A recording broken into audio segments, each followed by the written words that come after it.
Alright, so the first step in building a rod is you got to find the spine of the rod. What is the spine? Is that each one of these blanks, because of the way they're made and laminated, they have a natural point of least resistance, and you can find it pretty easily. Always protect the tip. Don't ever hold it by the tip, but just sort of support it here like with your hand here. And you're going to give it a slight bend here. You see how it just sort of rolls into a natural place here where it doesn't really want to move. Okay, the outside of that is called the spine. The inside is where we're going to mark it. You can mark the inside or the outside depending on if you're going to do a bait caster reel or a spinning reel. Now a spinning reel, I'm going to mark the inside. If I was a bait caster, I'd do the outside. But make no mistake, the spine is on the outside bend of that path of least resistance. And that's just the way the fibers lay, the way they're laminated, the way they were cured. There's certain spots that are, and that's just where it wants to naturally bend, and that's what we're going to go with. So what you're going to need is a China marker. You can get one of these from hobby stores, places like that. If you don't, wherever you buy your rod building kit from, whatever, should have them. And so what I'll do is I'll just take that and just mark it. One long continuous mark there. Just make sure we're a little off there.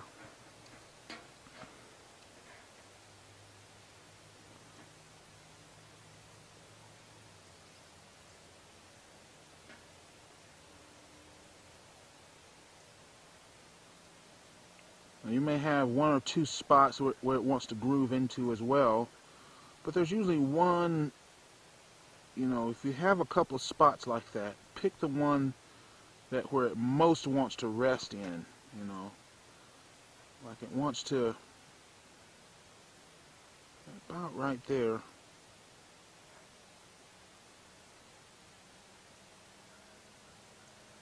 About there, right there is where we're finding it going. And so that's what we're going to do.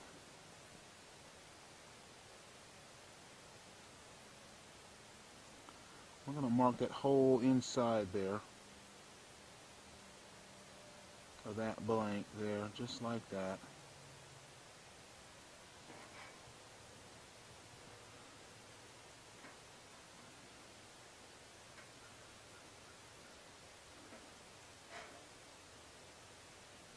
That's about it, yeah.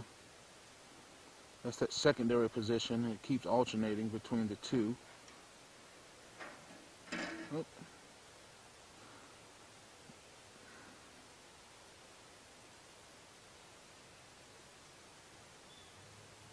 Yeah, that's about right. That's about right.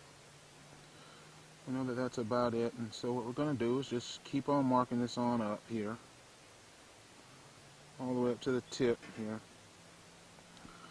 We're going to follow that line all the way down.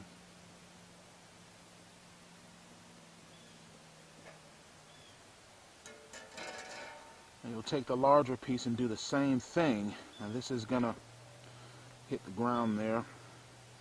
Same thing. I already know about where it's going to be because I did it earlier. Right there. It just seems to do it. It's just, be careful. You may want to set it down somewhere where you won't damage the tip. So I'll be right back. Same thing, just gentle pressure. Doesn't take much. Now this part here is going to be a lot. You just see how it kind of helps there. You can see hopefully you can see that. It just naturally wants to do that, and sometimes it just naturally wants to lay right, sort of right there. And so we're just going to hold it there. Oh, come on now. Yeah. Yeah, we're going to take our China marker here.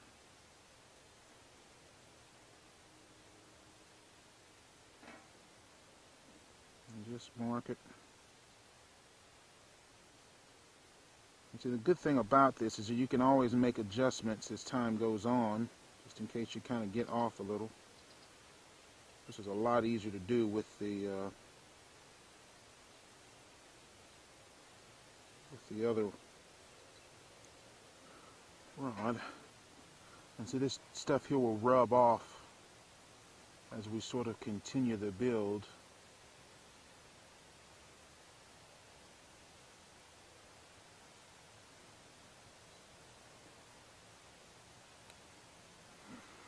I'm just going to keep on going.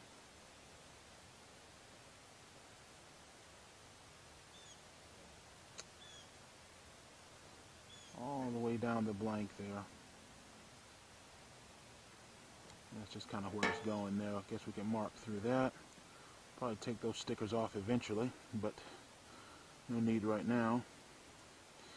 Another thing you want to do is when you're building your rods, go ahead and take down all the numbers and put them in a spreadsheet. And I'll probably do some of that. That way if you want to build an exact one, you don't have to go from memory. You got exact serial numbers, exact part numbers from the place that you ordered, and you can build an exact rod every time.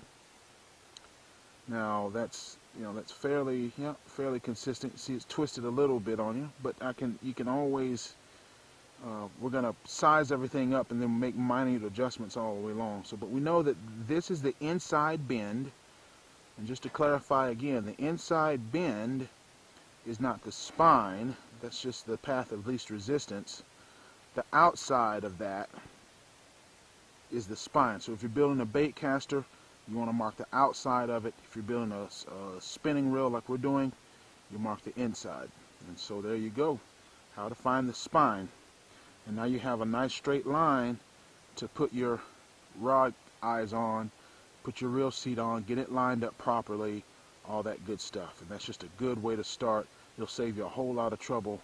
It will save you a lot of trouble, trust me. All right? And that's the first step.